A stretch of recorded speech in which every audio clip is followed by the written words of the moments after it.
Good morning students. आज हम कक्षा 9 में ऑब्जेक्टिव टाइप के जो क्वेश्चंस आए हैं अर्धवार्षिक परीक्षा 2022-23 में जयपुर जिले में, उनको हम सॉल्व कर रहे हैं। ऑब्जेक्टिव टाइप के क्वेश्चंस क्या करते हैं, हमारे कॉन्सेप्ट्स को चेक करते हैं कि हमारा कॉन्सेप्ट क्लियर है या नहीं है। तो हम शुरू से सवाल करते हैं। पहला सवाल है, एक बिंदु से होकर कितनी रेखाएँ खींची जा सकती हैं।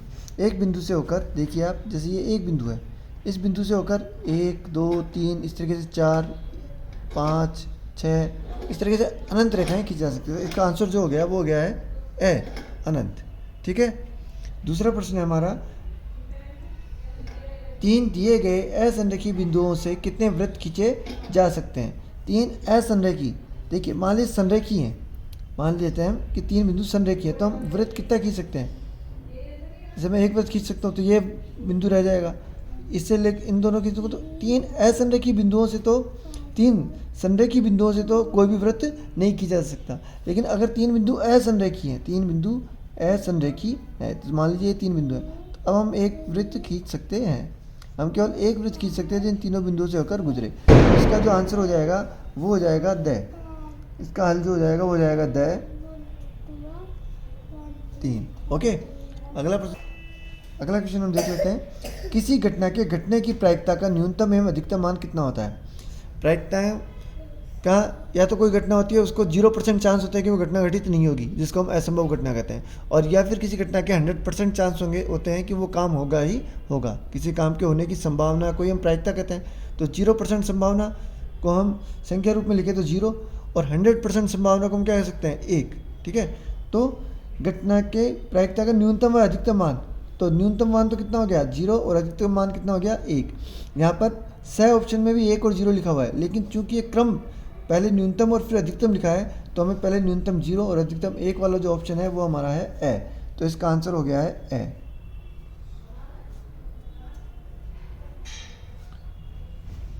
अगला प्रश्न देख लेते हैं हम।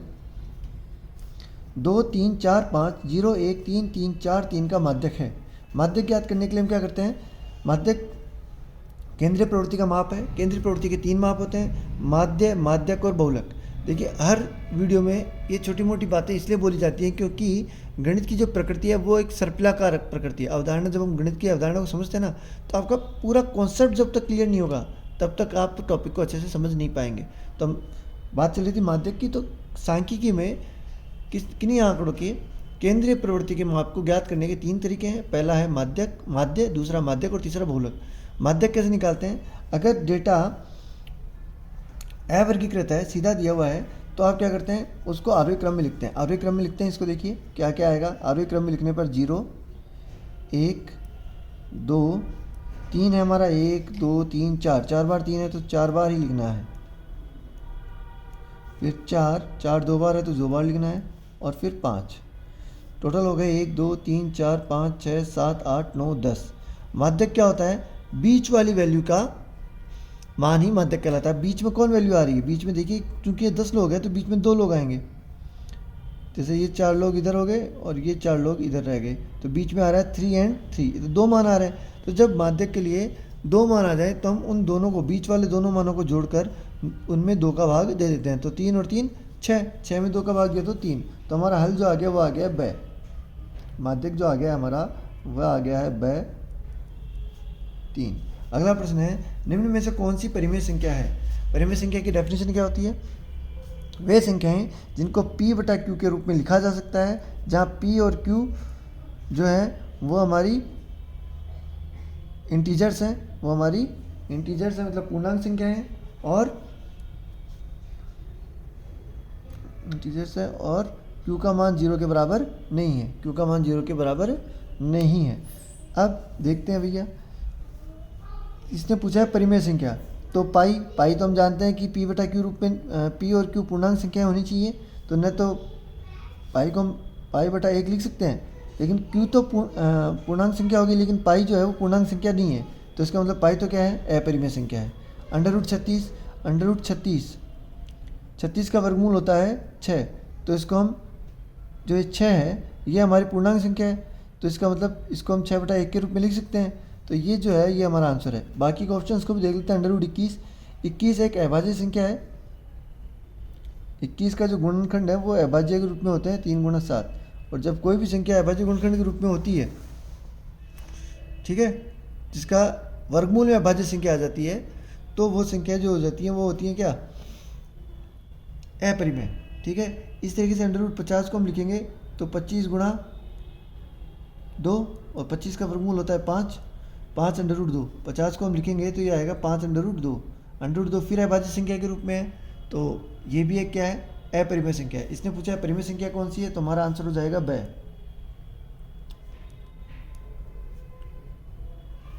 √36। बिंदु -3 और 5 कौन से चतुर्थांश में है। रैंड डेकॉर्ट एक गणितज्ञ होते जिन्होंने कार्तीय निर्देशांक की परिकल्पना को बनाया था।